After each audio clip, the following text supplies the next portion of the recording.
Pemirsa TV Sultra, senang rasanya kembali bertemu dalam program obrolan bersama Jupri.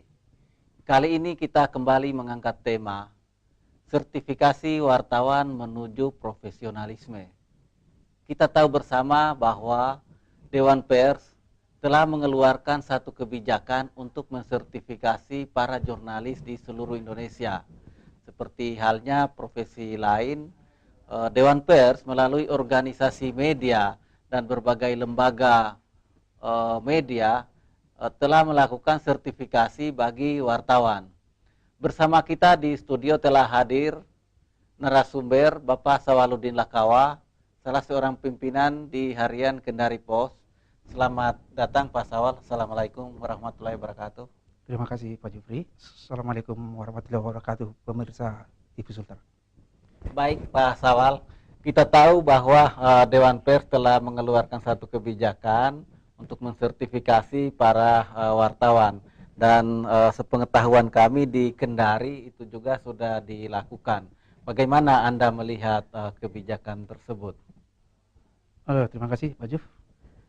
Saya kira kebijakan sertifikasi yang dikeluarkan oleh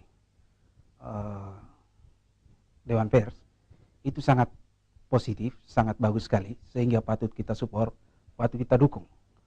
Makanya Kendari Pos kemarin sebagai suatu institusi media yang bergerak di bidang bisnis media ini berusaha seoptimal mungkin untuk melakukan dan mengikuti sertifikasi yang dilakukan Dewan Pers itu. Dengan sertifikasi akan kita peroleh wartawan atau jurnalis yang memiliki kompetensi dalam melaksanakan tugas-tugasnya sebagai seorang jurnalis. Dengan sertifikasi itu juga tentunya akan bisa dibedakan antara wartawan-wartawan yang bekerja profesional dengan wartawan-wartawan abal-abal, atau dalam istilah wartawan, dalam istilah yang berkembang dalam dunia jurnalis itu sering disebut wartawan bodrex atau wartawan tanpa surat kabar. Di Kendari Pos sendiri sudah berapa persen kira-kira wartawan yang sudah tersertifikasi? Alhamdulillah Pak Juf, setelah kemarin ini dilakukan uji kompetensi, hampir semua atau sudah semua wartawan organik kita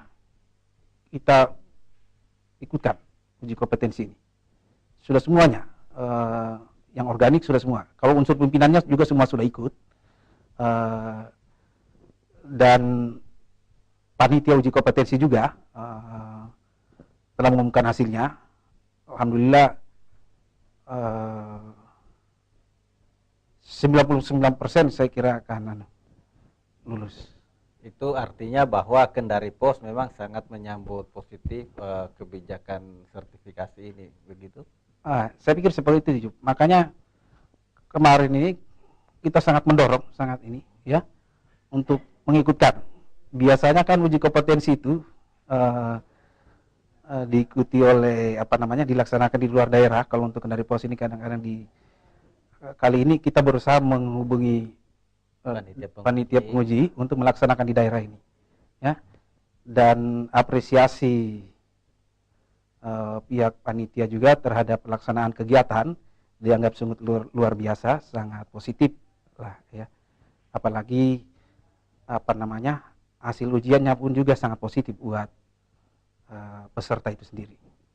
Oke. Secara internal bagaimana kemudian Kendari Pos memperlakukan wartawan-wartawan yang sudah tersertifikasi saat tadi dalam hal katakan mungkin jabatan atau posisi-posisi tertentu dalam media itu sendiri? Secara internal tentunya ini karena kebetulan kita mengikuti ini kan agak awal sedikit, selagi masih ada batas waktu yang dialokasikan Dewan Pers sampai tinggal 15. Jadi kita mengikuti itu sesuai dengan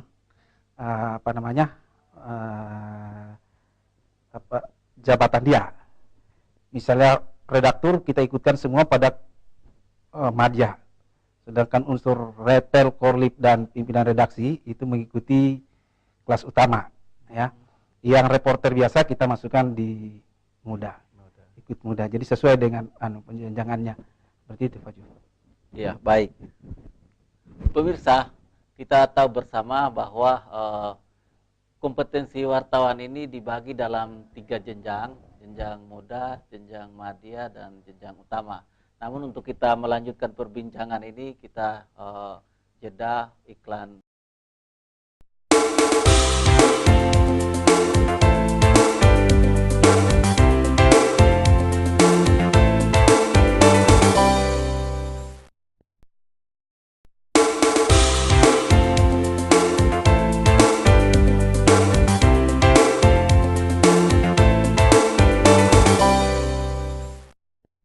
Pemirsa TV Sultra, terima kasih Anda masih bersama kami dalam program Obrolan Bersama Jupri dengan tema kompetensi wartawan menuju media profesional. Masih bersama kita Pak Sawaludin Lakawah, narasumber utama kita kali ini. Pak Sawal, Anda sendiri telah mengikuti uji kompetensi jurnalis. Itu sebetulnya sejauh mana sih pentingnya uji kompetensi jurnalis itu sehingga hal ini dianggap hal yang penting? Ya,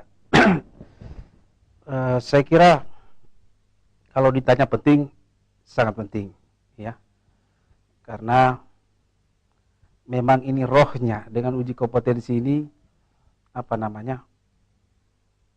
orang yang bergerak di dunia jurnalistik mengetahui kemampuannya dalam melaksanakan tugas-tugasnya sesuai dengan kaidah-kaidah jurnalistik itu sendiri, ya.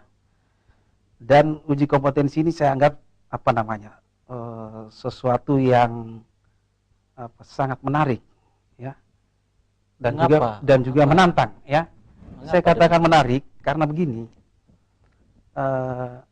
Dalam uji kompetensi ini kita diuji pengetahuan, wawasan, ya, serta aplikasi dari kegiatan jurnalistik itu sendiri, ya, kegiatan yang sehari-hari kita tekuni, ya, kita laksanakan keseharian, rutinitas kita laksanakan kegiatan jurnalistik itu, ya. Menantang karena begini, para penggiat atau para praktisi yang bergerak di dunia jurnalis itu sendiri rata-rata bukan berlatar belakang sebagai seorang ahli di bidang jurnalis, bukan disiplin ilmu komunikasi. Sebagian besar adalah mereka yang berlatar belakang pertanian, sospol, ekonomi, ya, jadi gado-gado. Seperti Anda sendiri. Ya, seperti saya, misalnya latar belakang tiba-tiba mengikuti ujian kompetensi. Coba bayangkan.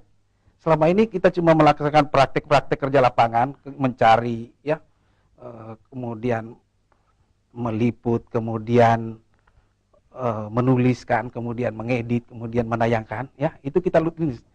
Tapi tidak dengan background keilmuan yang cukup yang kita ambil misalnya dari kampus, ya, atau hanya kemudian kita belajar secara otodidak, ya. Jadi itu menantang. Karena uji kompetensi kan orang diuji, segala sesuatunya diuji. Baik pengetahuan teknis jurnalistik itu sendiri, juga wawasan umum. Itulah, ya, sebetulnya uniknya profesi wartawan ini.